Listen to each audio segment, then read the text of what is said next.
광야에 수많은 사람이 모였습니다. 남자만 계수해보니 5천 명이 넘었습니다. 셀 수 없는 무리였지요. 이 많은 사람들이 무엇 때문에 그 척박한 빈들로 모였을까요? 사람이 모이면 이유가 있는 거 아닙니까? 그 첫째는 예수님 때문입니다. 우리 교회는 단구동 지하 시절부터 시작해서 오늘 근사한 예배당에 입성하게 됐습니다. 선물이죠. 특권이고 복입니다. 하나님께 감사한 것을 헤아릴 수가 없습니다. 그러나 예배당으로 자부심을 삼을 생각은 없습니다. 건물이 세상을 구원하는 것이 아니라 예수님이 유일한 구원이시기 때문입니다. 그러 우리는 예배당으로 기뻐하는 것 이상으로 예수를 기뻐하고 우리 안에 거하시는 성령으로, 그리고 그분이 우리 마음속에 심어두시는 비전으로 흥분할 수 있는 그런 교회이기를 축원합니다. 오병이어 사건은 표적입니다. 예수님의 하나님 아들 되심을 믿어서 구원에 이르도록 하는 목적을 가진 기적 사건입니다. 단순히 배고픈 사람들에게 먹을 것을 나누어 줬다, 참 신기하다, 그것 때문에 기록되지 않았습니다. 예수님이 십자가에 장차 죽으셔서 그 살과 피로 우리 영혼을 살리실 일에 대한 메시지인 것입니다. 사람의 진짜 굶주림은 하나님에 대한 것이거든요. 영혼의 굶주림입니다. 누군가에게 목을 맨다, 지식에 목말라 한다, 재물에 허둥댄다, 외모에 집착한다. 이유는 영혼이 허기지기 때문입니다. 속사람이 궁핍할 때 나타나는 증상들이 세상 허망한 것들에 매달려 살아가는 삶의 현상으로 나타나는 겁니다. 며칠 전에 우리 전도사님 중에 한 분과 이런 대화를 나누었습니다. 22년 목회를 지나왔죠. 또 새로운 예배당에 입당하면서 만감이 교차합니다. 내가 충분히 바다같이 너른 마음으로 모두를 다 사랑하고 그들이 기대하는 만큼 그 받고 싶어하는 사랑을 다 충족시켜드렸다면 얼마나 좋았을까.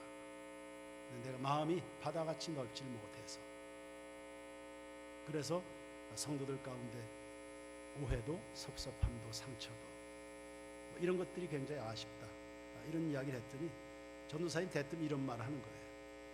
하나님께 사랑받으라 보세요. 대뜸 던진 말 같지만 뼈 있는 말입니다. 일리 있는 말이었습니다. 맞아요. 하나님의 사랑으로 충분히 채움받으면 아쉬운 거 없거든요. 어린아이들도 젖을 충분히 먹으면 그냥 뚝 떨어져서 놉니다. 배고픈 아이가, 허기진 아이가 징징징징 되는 법이죠. 신앙 인생도 마찬가지입니다. 주님으로 그 영혼이 채워지면 아무것도 아쉬운 게 없는. 에베소 3장 17절에 믿음으로 말미암아 그리스도께서 너희 마음에 계시게 하시었고 너희가 사랑 가운데서 뿌리가 박히고 터가 굳어져서 능히 모든 성도와 함께 지식에 넘치는 그리스도의 사랑을 알고 그 너비와 길이와 높이와 깊이가 어떠함을 깨달아 하나님의 모든 충만하신 것으로 너희에게 충만케 하시기를 구하노라. 1세기 로마 시대입니다.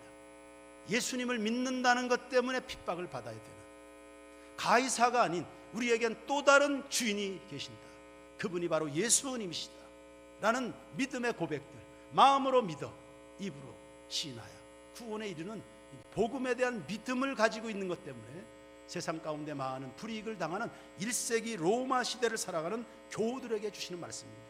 하나님의 모든 충만하신 것으로 충만케 되기를 축복한다는 것입니다. 그들이 살아가는 그 도시가 에베소입니다. 술에 취하는 향락의 도시입니다. 마술과 음란과 그리고 우상숭배로 가득한 그 시대를 살아가는 그 교우들을 향해서 하나님이 바울의 입을 통해서 전달해 주시는 인생 문제에 대한 해답, 하나님의 모든 충만하신 것으로 충만케 되시기를 축원한다. 시작은 어디입니까? 하나님의 사랑을 아는, 주님의 사랑을 깨달아 그 깊이와 높이와 그 넓이의 그 사랑, 깊이 그 사랑에 젖어 살아가게 될 때, 예수님이 이 땅에 오셔서 행하신 모든 가르침과 기적은 구원과 관계 있습니다. 즉 하나님 나라에 초점이 있는 거죠. 하나님 나라가 전제되지 않은 이 땅에서의 누림이나 배부름이 무슨 의미가 있겠습니까? 만일 이 땅에 살아가는 성도들이 오직 이 땅에서만의 행복을 꿈꾼다 그러면 예수님이 오실 필요가 뭐 있겠습니까? 예수님이 이 땅에 오셔서 고난받으시고 우리를 위해서 죽으셔야 될 하등의 이유가 없습니다. 단지 우리의 모든 삶의 궁극적 목적이 이 땅뿐이라면, 예수님이 이 땅에 오셔서 제1성도 하나님의 나라였습니다. 바울도 하나님의 나라입니다. 세례 요한도 하나님의 나라입니다. 오늘 이 강단에서 선포되어야 될 복음의 말씀도 하나님의 나라여야 될 줄로 믿습니다. 성경의 주제 하나님의 나라입니다. 그 나라를 우리에게 선물해 주시는 분이 예수 그리스도이십니다. 그리고 그 나라로 이르는 길과 진리가 되시는 분도 예수님이십니다. 그리고 그 모든 것들을 이루어 가시는 그분의 방식이 십자가 희생이었습니다. 그러므로 우리는 사도 바울처럼 이와 같이 고백을 해야 되겠습니다. 내게는 예수 그리스도의 십자가 외에는 결코 자랑할 것이 없느니라. 오늘 본문 13절 말씀을 보시면 수많은 사람들이 광야 빈들로 모였습니다. 거기에 예수님이 계셨기 때문입니다. 비록 빈들이지만 예수님이 계시니 수많은 사람들이 그곳으로 몰려들었던 것입니다. 그러므로 우리 세인교회 성도 여러분, 예수로 충만한 교회이기를 축원합니다. 우리 교회의 유일한 주인은 예수님이신 줄로 믿습니다. 이 강단에서 날마다 선포될 말씀, 예수 그리스도여셔야 될 줄로 믿습니다. 여러분의 평생의 자랑거리는요, 내 평생의 자랑은 주의 십자가로다. 우리 세인교회 모든 성도들의 평생의 자랑, 평생의 자부심, 오직 예수이기를 주의 이름으로 축원합니다. 우리 교회 안에 충만해야 될 그분의 이름은 누구시죠? 오늘 우리가 믿어야 될 분은 누구십니까? 여러분을 구원해 주신 분은 누구십니까? 우리 위해서 십자가에서 죽으신 분은요, 여러분의 미래는 누구의 손에 있는 것입니까? 예수님이십니다. 오늘날 사람들이 들어야 될 큰 기쁨의 좋은 소식, 복음입니다. 예수입니다. 오늘날 다윗의 동네에 너희를 위하여 구주가 나셨으니 곧 그리스도 주시니라. 할렐루야. 두 번째, 광야 빈들에 어떤 일이 있었습니까? 불쌍히 여기는 마음입니다. 14절 말씀을 보시면 예수님이 기적을 행하신 동기가 나오는데 무리들을 불쌍히 여기신다. 많은 무리들입니다. 주님의 긍휼을 입지 않으면 아무런 삶의 의미가 없어요. 그 헤아릴 수 없는 많은 무리들입니다. 여러분, 사랑 있는 곳에 기적이 일어나게 되는 줄로 믿습니다. 아니, 우리가 가지고 있는 사랑의 크기만큼 하나님은 역사하실 줄로 믿습니다. 하나님이 새로운 예배당 주셨네요. 하실 일이 있으시죠. 분명히 쓰실 계획도 있으실 겁니다. 그리고 세인교회뿐이겠습니까? 이 땅의 모든 교회들이 불같이 일어나길 원하실 텐데, 그렇다면 오늘 우리가 준비해야 될 믿음의 그릇들은 어떤 유형이겠습니까? 서로 돌아보는 겁니다. 그리고 귀하게 사랑스럽게 서로를 마주하는 자세들입니다. 원수는 언제나 우리 주변에 도사리고 있어서요, 사랑하는 것을 방해합니다. 함께 주님의 은혜 자리로 나가는 것 회방합니다. 기적이 일어나는 것을 원천 차단하는 거죠. 원망과 시비를 수도 없이 만들어낼 겁니다. 성도 여러분, 속지 마시길 바랍니다. 예수 그리스도의 마음으로 평생을 서로 돌아보는 일이 점점 쇠약해지는 시대를 살아갑니다. 아닙니다. 세인교회 교우 여러분, 서로 돌아보아 이웃을 바라봐주는 여러분의 마음과 시선의 뜨거움이 날마다 확산되길 주의 이름으로 축원합니다. 생각해 보세요. 우리 가운데 불쌍하지 않은 사람이 누가 있습니까? 우리 가운데 하나님의 특별한 긍휼이 필요하지 않은 사람이 누가 있습니까? 우리 가운데 불쌍하지 않은 사람이 누가 있어요? 저는 우리 세인교회에서 제일 불행한 남자가 김덕규 집사라고 생각합니다. 주일 저녁 예배를 마치고 나면 성도들 다 돌아간 뒤에 9시 한참은 넘었을 시간, 우리 교직원들이 종례를 마치고 나면 어떤 때는 밤 10시도 됩니다. 그때까지 집에 가지 않고 교회 앞마당을 서성입니다. 손에는 주일날 돈 쓰지 말라고 그렇게 이야기해도 어디선가 가가지고 족발을 하나 포장해서 그걸 손에 들고 교회 앞마당을 왔다 갔다 합니다. 누굴 기다리는 거예요? 저를 기다립니다. 그 족발을 들고 집에 가봐야 같이 먹어줄 사람이 없다는 거예요. 노은선 집사님이 음식을 많이 가립니다. 족발을 못 먹습니다. 아이들도 족발 먹는 아이들이 없답니다. 그러니까 족발은 먹고 싶은데 같이 먹어줄 사람이 없으니까 주일 저녁 예배 마치면 앞마당에서 저를 기다립니다. 성도 여러분, 부부간에 함께 마주 앉아서 족발을 뜯을 수 있다면 여러분 행복한 사람들인 것 깨닫게 되길 바랍니다.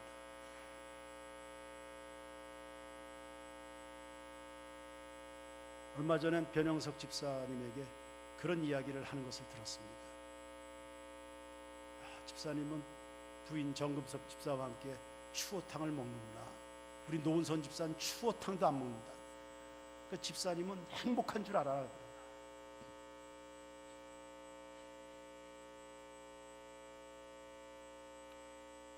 나는 나대로, 너는 너대로. 그리고 자기 몫의 사명들을 감당하느라고 다들 힘겹게 인생들을 살아갑니다. 불쌍하지 않은 사람이 누가 있습니까? 하루 온종일을 삶의 현장 뛰어다니다 지쳐서 코를 골고 자고 있는 남편의 얼굴 보십시오. 세월이 가면서 점점 늘어나고 있는 아내의 주름살을 보십시오. 학업에 지쳐있는 아이들 보세요.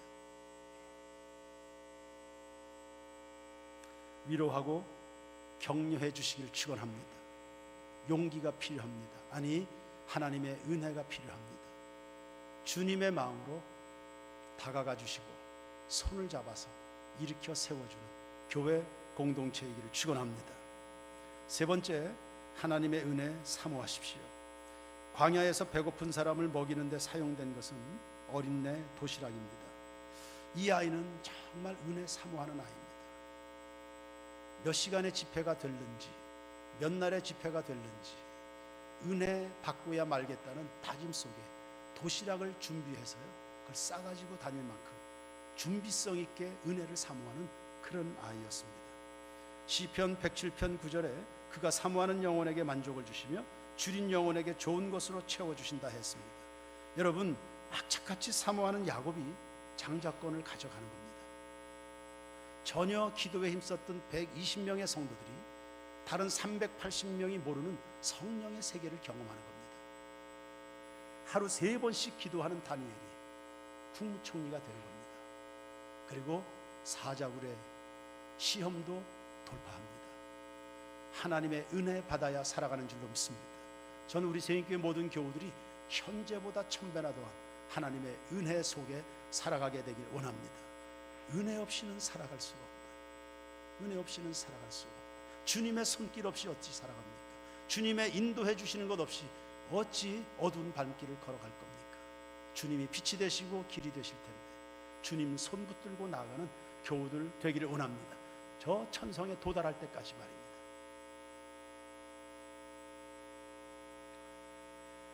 어린이의 사모함에서 기적이 출발이 됐다. 하나님은 이 땅의 부흥을 원하십니다. 이 땅의 부흥을 원하실 겁니다. 이 민족의 부흥을 원하실 겁니다.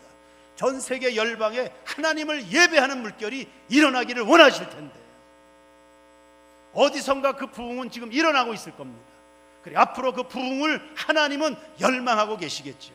하나님의 부흥 사건들이 세계 역사의 어느 구석에서 일어나게 될 텐데 하나님 이왕이면 그 부흥의 사건이 나를 통해서 이루어지게 하옵소서. 이왕이면 하나님이 놀라운 일들을 이루어 가실 때 시온 찬양대를 통해서 이루어 주시옵소서. 기왕이면 말입니다. 기왕이면. 역대하 16장 9절에 하나님은 온 땅을 두루 감찰하셔서 전심으로 자기를 향하는 자에게 능력을 베푸신다 했습니다. 무릎으로 하나님을 섬기는 교우들 되기를 바랍니다. 네 번째, 주님께 헌신하는 일에 선한 경주가 있어야 되겠습니다. 빈들에 모여 있는 사람들 가운데 먹을 걸 가진 사람이 정말 이 한 사람이었을까요? 남자만 5천 명입니다. 전체가 몇 명이 될는지 먹을 것을 가지고 있는 사람이 이 어린아이 정말 하나밖에 없었을까? 있었을 겁니다. 그런데 예수님이 필요로 하실 때 그것을 기꺼이 내드린 사람이 이 어린아이였다는 것을 말씀하는 겁니다. 앞으로 우리 교회를 하나님이 더 소중하게 쓰고 싶어 하시겠지요. 어쩌면 빈들에 모였던 이 5천 명의 공동체처럼 우리 교회도 하나님이 믿는 자의 수가 늘어가도록 돕기를 원하실 겁니다. 그때 분명 누군가의 헌신을 받으실 텐데 누가 그 도시락을 내놓을까?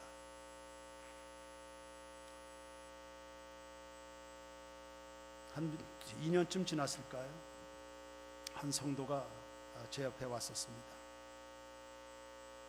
그 당시 영어 예배부 주관으로 해서 아이들을 캐나다에도 보내고 또 미국의 샌프란시스코도 보내고 애들 어학연수를 시키고 하는 그런 프로그램이 진행이 됐었습니다. 여러 아이들이 혜택을 받았죠. 그때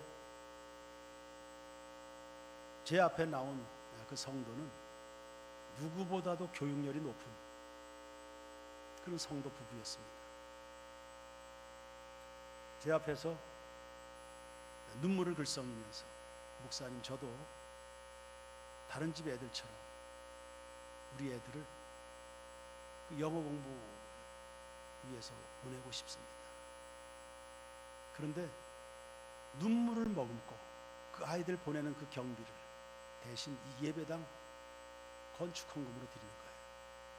목사님, 나도 보내고 싶습니다. 우리 애들도 보내고 싶습니다.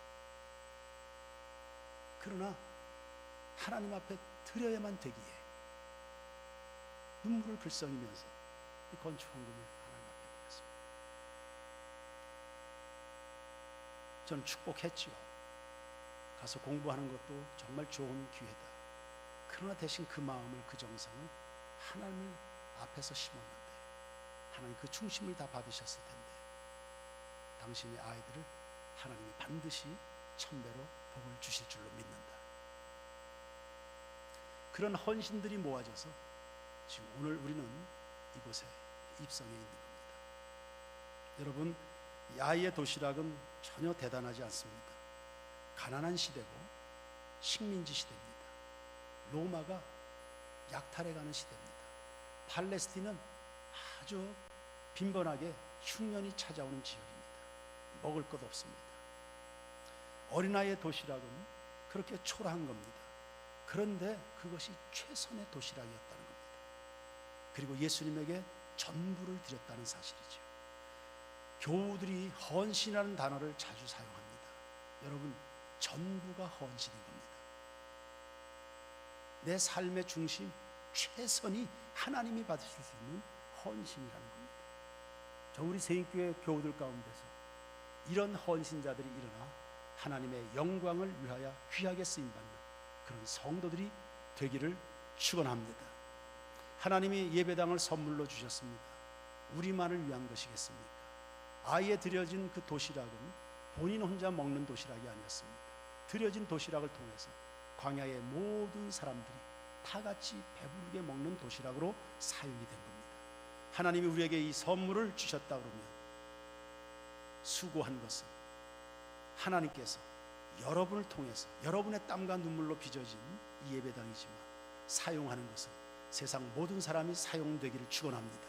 그래서 여기에서 예수를 만나고 하나님의 은혜를 누리고 주의 영광을 보고 주님의 살아계신 임재를 경험할 수 있는 그런 예배당으로 사용되기를 축원합니다. 그래서요 12월 25일부터 강원도에 CCC 학생들 350명이 와서 이곳에서 수련회 합니다. 제가 먼저 이야기했습니다. 제발 이 예배당을 사용해 주라. 비싼 돈 들여서 지은 건물인데 누구든지 와서 사용해 주면 좋겠다. 물론 350명의 청년들이 이 예배당에서 들고 뛰고 그러면 손 가는 게 한두 군데가 아닐 겁니다. 그러나 사랑은 본래 수고스러운 거거든요. 사랑하는 것, 서로 돌아보는 건 어차피 헌신하는 겁니다. 그 아이들이 이곳에서 새롭게 주님들을 경험하면서 그 아이들이 캠퍼스로 흩어져서 민족 복음화, 오늘은 민족을, 내일은 세계를 꿈꾸면서 그리스도의 계절을 위하여 헌신해 나간 청년들이 일어나는데 우리가 섬기고 예배당이 그렇게 사용된다면 하나님께 영광이 되고 우리에게도 큰 기쁨이 될 줄로 믿습니다. 마지막 5번째, 감사함이 넘쳐야 됩니다. 우리 교회에서 제일 불행한 남자 김덕규 이야기를 한 가지 더 하겠습니다. 그에게는 행복거리는 없는 것입니까? 추어탕을 함께 먹어줄 수 있는 사람이 필요한 김덕규입니다. 그러면 그에게 행복한 이야기들은 없는 겁니까? 그에게 있는 감사거리를 헤아려 봤습니다. 먼저는요, 잘생겼어요. 애가 넷입니다. 그리고 담임 목사하고 아주 친합니다. 그리고 부인이 노은선 집사입니다. 저는 노은선 집사님 기도하는 경우 곁에서 이렇게 지켜봅니다. 노은선 집사가 하나님 앞에 기도하면 하나님은 안 들어주실 수가 없겠다. 저 여인이 저 중심으로 하나님에 대한 저 진정성으로, 저 진지함으로, 저 경외감으로 하나님 앞에 기도하는데 하나님이 저 여인의 기도를 어찌 외면하실 수 있겠나. 이런 마음을 가질 때가 한두 번이 아닙니다. 참 신실한 아내를 두었습니다. 그 아이들 자라난 거 보십시오. 4명의 아이들. 지난 주일 저녁에 설교 강단에서 네 번째 딸 보열이가 이제 중3입니다. 중학교 3학년 아이가 담대하게 이 강단에 서서 말씀을 전했습니다. 아주 야무지게. 그리고 설교의 구성 요소를 완벽하게 갖추어서 신학교 다녀본 적도 없는 아이인데 저는 깜짝 놀랐습니다. 눈물이 날 정도로 감격했습니다. 우리 교회 안에서 저런 아이들이 자라나고 있다는 게 너무나 감격스러웠습니다. 눈물이 나서 광고를 할 수 없을 만큼. 학교 수업이 진화론이었습니다. 진화론 공부를 했습니다. 그리고는 시험을 치렀습니다.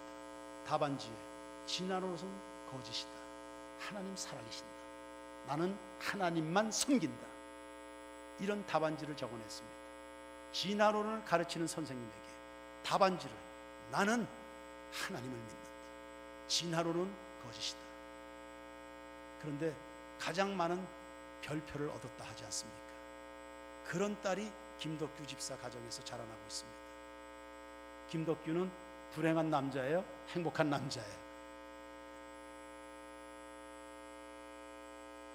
여러분은요? 불행한 이유들을 헤아리는 사람은 그래서 불행합니다. 그러나 감사 이유를 헤아리는 사람은 그래서 행복하게 될 것을 믿습니다. 시편 50편 23절에 감사로 제사하는 자가 하나님을 영화롭게 하느니 그 행위를 옳게 하는 자에게 하나님이 구원을 보이신다 했습니다.